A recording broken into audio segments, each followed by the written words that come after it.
Thank you. Professor Jiang is a game theorist, best known for his popular Predictive History YouTube channel, where he applies his systems of analysis to the past in order to predict the future.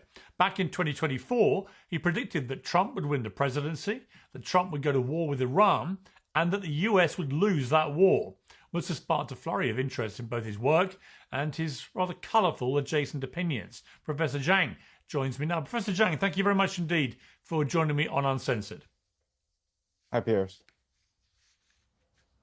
Let me start with these three big predictions, because you've been proven obviously completely right about two of them, and the third one is now unfurling before our eyes. Are you confident that you'll be proven right with the third prediction, that Iran ultimately will prevail in this war? Right. So right now, the United States and Iran are fighting a war of attrition. The United States is trying to degrade Iran's military capacity, and Iran is trying to strangle the world economy. And it turns out that Iran is putting a lot of pressure on the GCC. And I think at the end of the day, the United States will be compelled to send ground forces. Once the United States sends in ground forces, there's no turning back. It's all in. The sunk cost fallacy kicks in. It'll be another Vietnam for the United States, because Iran is a mountain fortress. And the United States right now doesn't have the manpower, the manufacturing capacity, and the political will to fight a long war of attrition on the ground in Iran. Right. So I think because of what you've said at the end there, it's highly unlikely that Trump would commit ground forces, because he's always pledged not to. And I think he would see the inherent danger of that. So if he doesn't commit ground forces, how do you see this war playing out? Well, right now, if Trump doesn't commit ground troops, he does have a variety of options. The first option is just to simply declare victory and call it a day. Unfortunately, the problem with that is that U.S. bases are still exposed. The GCC economies are still under pressure. The Strait of Hormuz is still closed. And there are no signs that Iran is interested in peace negotiations. Iran feels as though it has the upper hand because it has the political will and the resources to draw this war out. Now, let's assume that Trump does withdraw from the Middle East.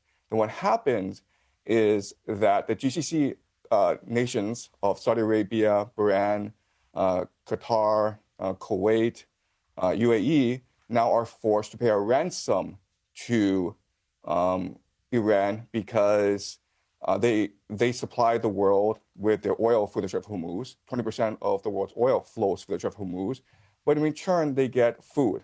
So the GCC nations import anywhere from 80 to 90% of their food from overseas. And so basically the center of gravity shifts from the petrodollar to whatever financial system that Iran wants to focus on. And it could be BRICS, it could be gold, it could be anything. But remember, the problem with that is that the US economy is a Ponzi scheme. It's dependent on the GCC investing in AI, in tech stocks, in startups like Uber in order to finance the US economy.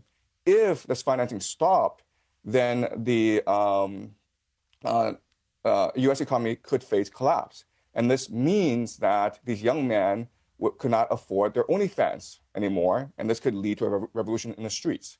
So the consequences for America would be dire if America were to retreat from the Middle East.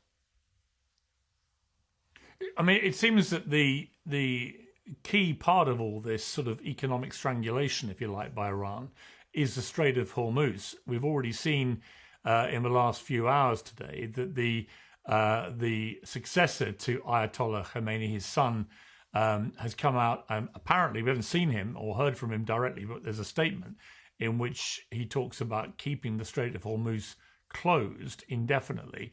If that was to happen, what would be the consequences for the global economy, and how soon would we see those consequences?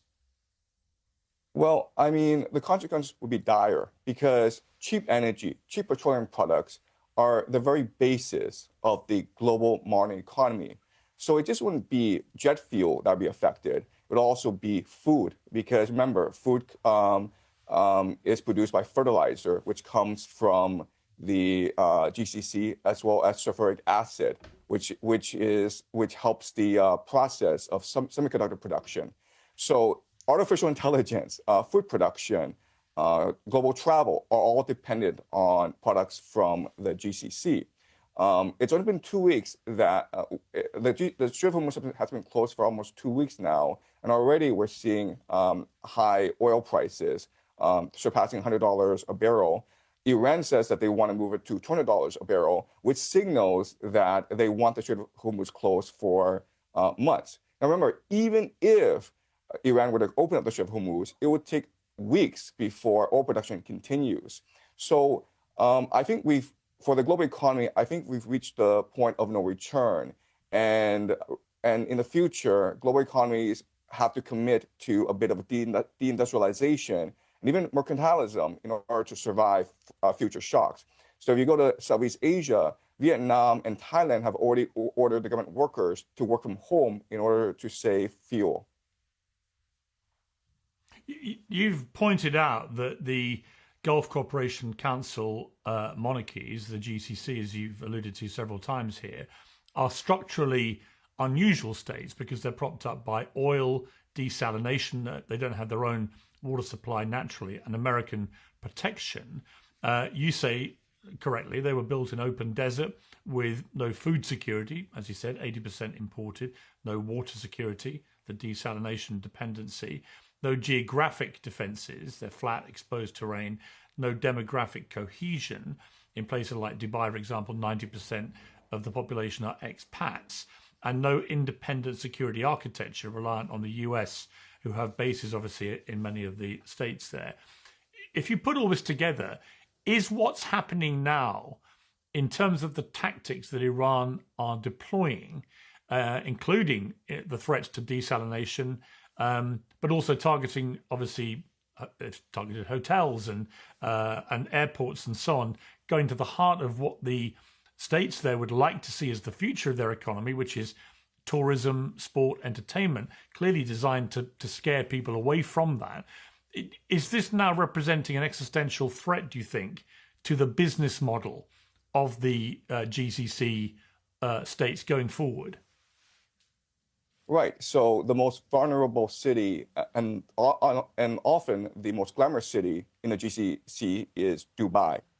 And for many years, Dubai has been very successful in cultivating an image as the new city of London, as the new Hong Kong of the Middle East. And thousands of these millionaires flock to Dubai for the glamorous lifestyle as well as the tax-free aspect of the city. But the reality is that this was all premised on global peace, on Pax Americana, on the capacity of America to project power all around the world and provide security guarantees to the GCC. Now this aura of inevitability and invincibility of American empire has been shattered. And once an illusion is shattered, there's actually no coming back from this. And that's what people don't really appreciate about this war. This war is not just directed at Israel. This war is not directed just at the GCC and the illusion of American empire. This war is directed at American empire itself. And what people don't appreciate is the eschatological aspects of this war, in that Iran sees a moral duty, a moral imperative from God to destroy the great Satan, which is the American empire.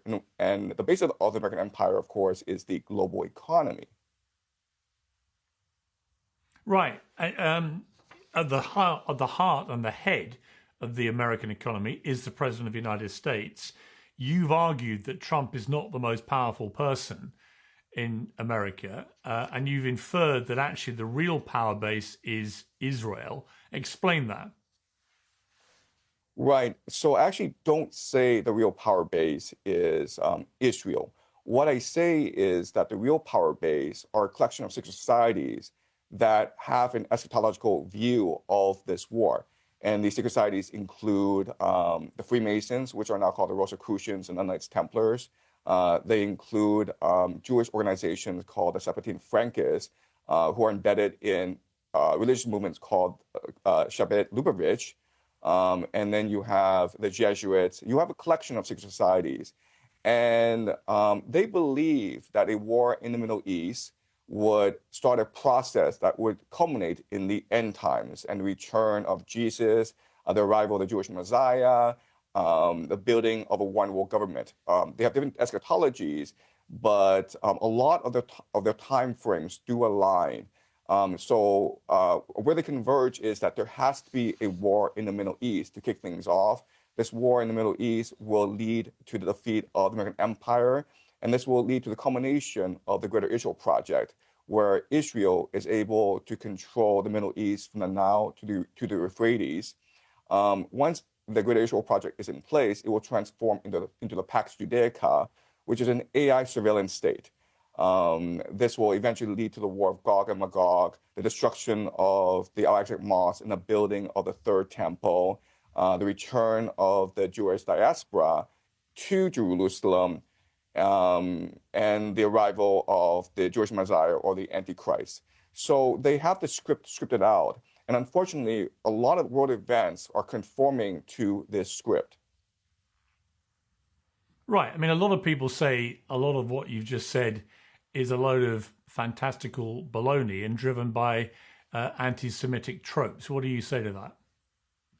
Look, I completely sympathize with this argument. 5 years ago, I would have said the same thing about this sort of argument and thinking.